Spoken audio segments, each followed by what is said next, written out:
Sadhguru, the next question is from Sonia. Namaskaram Guruji. I am from Berlin. With increased silence outside, inside noises are becoming very noisy. Could you shed some light on inner vibrations and the inner sound? Whoa! In Berlin?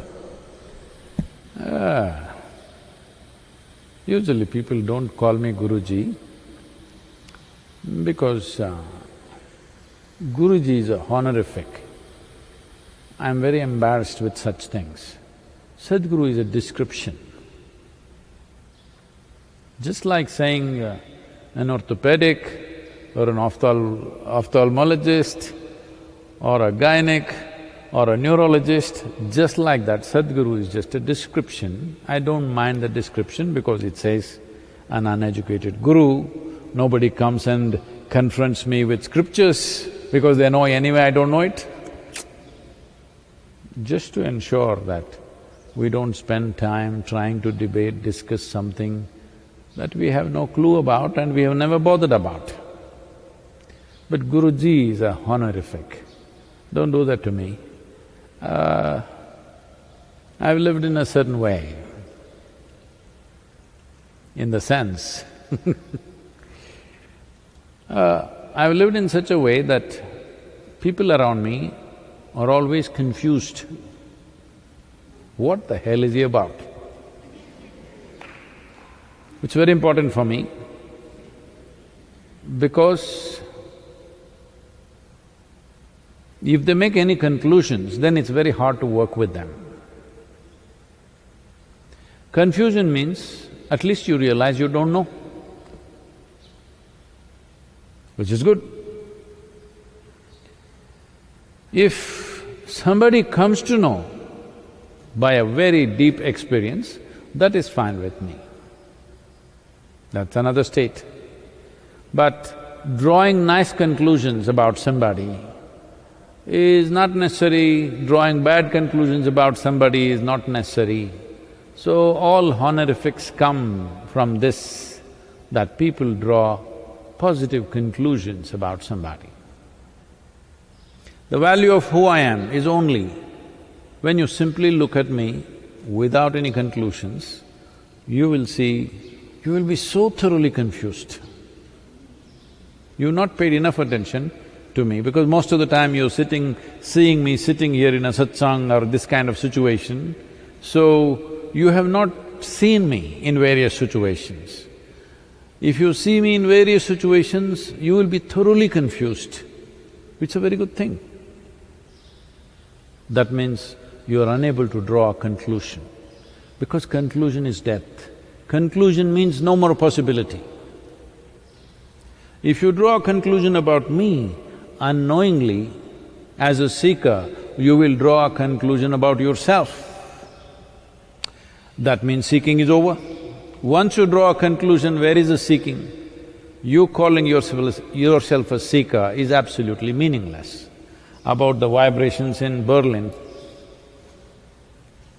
well, outside vibrations have stopped. Is that what she's saying? Oh, the automobiles are not thundering around.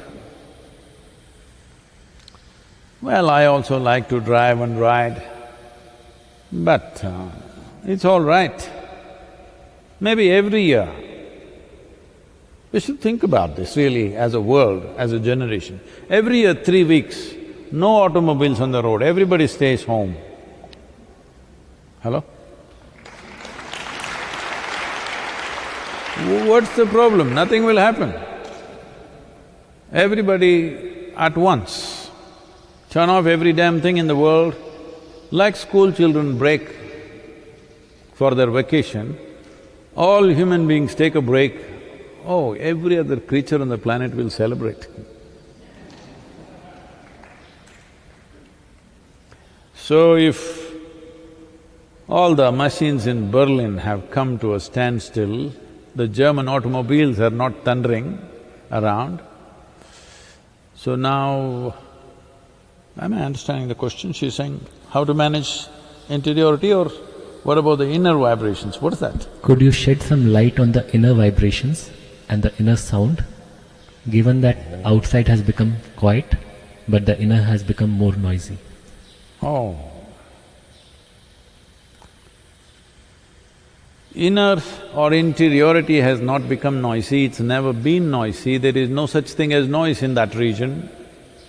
It is just that because you are not busy, you're getting preoccupied. Most people normally think they are busy, but if you look at their lives, 60% of the time they're just preoccupied with something. This is like chewing the cud, you know. What happened yesterday, you're still chewing. This facility is not there in your body. Cows, goats, sheep, they all have this facility that they can eat today and after a few hours they can bring it back and chew the cud. Such a facility was not given to you in your body, so you have created one in your mind. This is an evolutionary problem. You're not willing to come out of the four-legged state that you want to chew yesterday's cud. In the southern Indian mysticism and yoga, we look at people and if they are either enjoying or suffering only what has happened in the past. Because of past activity, now they're enjoying something, but doing something totally different now, not understanding that they're just enjoying past benefits and it may run out any time. We say, "Ayyo, palay sadam." Palay sadam means old rice, that means this is old food. Enjoying old food. What we ate yesterday, right now it is still, in terms of energy and strength, is still working in our body. Similarly, what we did yesterday or 10 years ago or a lifetime ago, maybe still we are benefiting from it. But if you're not doing something right now to enhance this will run out. Old food will rot after some time. What was very wonderful will become very nasty after some time. A whole lot of so-called successful people in the world go through this at different stages in their life, that they will be enjoying the results and karmas of the past. And they think everything is fantastic, they live wantonly now. One day suddenly it hits them, not necessarily from outside, most of the time it's from within. Their own psychological structure, their own body goes into such a relapse, they can't believe that this happened to them. This is because you're living on old food. It's important you cook fresh food every day, it's very important. This is why present karma is very important. I want you to understand, there is no noise in your interiority, there is no vibration in your interiority, there is no sound in your interiority. It is all in your head. This is because you're chewing the old cud. Now, if you are busy with some activity, you would forget some of the things that are happening in your head today. But once your hands are not engaged, then you see this will go on. So what should I do? Well, we have taught you many ways. You don't try to stop it because you cannot stop it. The only way is you can distance yourself from it.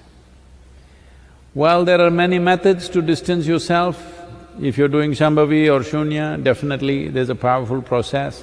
Otherwise, you can do Isha Kriya. If you don't know any of these things right now, the simple thing is just this. You have to just look at yourself and see. You're a tiny little creature in this vast existence, we don't know where it begins, where it ends. On this little mud ball of a planet, you sit here and you think you're the center of the universe, it's a stupid idea. Everything is from this basis that you think you are the center of the universe. It's a very stupid idea. From this stupid idea, many stupid ideas have come, which is socially considered intelligence. So you just look at your thoughts in the context of larger cosmos. Now the virus is threatening your life. In the context of your mortality, the things that you think about, the things that you think are important, every one of them is stupid. If you see your mind is, your thought, your emotion is utterly stupid, naturally you will create distance. The problem is you think it is smart, and now when it troubles you, you want it little away. No, whatever you think it is smart will sit on your shoulder like a badge. It will not go. It will not leave you. The moment you think you are smart, your thoughts cannot leave you. You cannot close your eyes and sit if you're a very smart guy. Just know this. When you know you're a bloody fool, you can close your eyes and sit. In terms of life, in terms of existence, you really nothing, okay?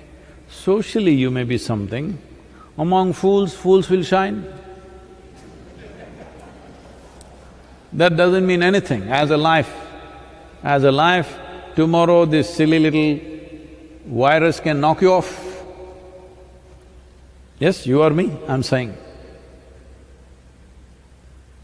It can just knock us off. So whatever great smart things we are thinking doesn't mean a damn thing. If you understand this, naturally there will be a distance between you and your thought process. Once there is a distance between you and your thought process, it doesn't matter what you're thinking at all.